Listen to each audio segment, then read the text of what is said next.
माड़ी आसुची बड़ लघुचाप सृष्टि हेला लघुचाप एही दिनठू राज्य रे हेबो प्रबल वर्षा बढ़िबो शीत हाँ सृष्टि हेला लघुचाप दक्षिण पूर्व बंगोपसागर एवं संलग्न पूर्व विषुव रेखा निकटस्थ भारत महासागर उपरे एक लघुचाप क्षेत्र सृष्टि होइछि। ए दिनठू राज्य रे प्रबल वर्षा हेबो आ वर्षा परे बढ़ी जीव पुणी शीत 24 घंटा मध्य लघुचाप घनीभूत हेबार संभावना रही। तेबे गतकाली संध्या 5:30 भारत महासागर उपरे लघुचाप क्षेत्र सृष्टि होइथिबा भुवनेश्वर आंचलिक पाणीपाग केन्द्र पक्षरु सूचना दिया जायछि।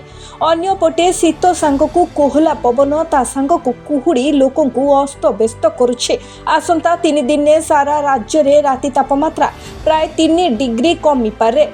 तेबे परवर्ती 3 दिन में सर्वनिम्न तापमात्रा पुणी 2 डिग्री बढ़िबो। मकर संक्रांति जाए यह अपरिवर्तित रही पारे। आ 10 तारिख राति रे भुवनेश्वर और ब्रह्मपुर समेत दक्षिण उपकूल में शीत सामयिक भाव कमी पारे। 11 तारिख रे शीत पुणी लेउटिबो।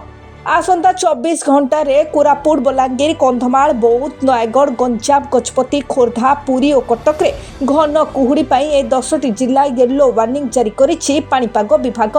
सेहिपरि आसंता काली गंजाम गजपति कंधमाल नयगढ़ कटक और ढेंकानाल ए 6टी जिला को घन कुहुड़ी पाई येलो वार्निंग जारी करिछि पाणीपाग विभाग। एने भुवनेश्वर आंचलिक पाणीपाग विज्ञान केन्द्रर निर्देशिका मनोरमा महांती सूचना दैछन्ति। तेबे अन्य पटरे लघुचाप सृष्टि हेबारु वर्षा होइपारे बोली आशंका करिछि पाणीपाग विभाग। Bureau report Biraja news.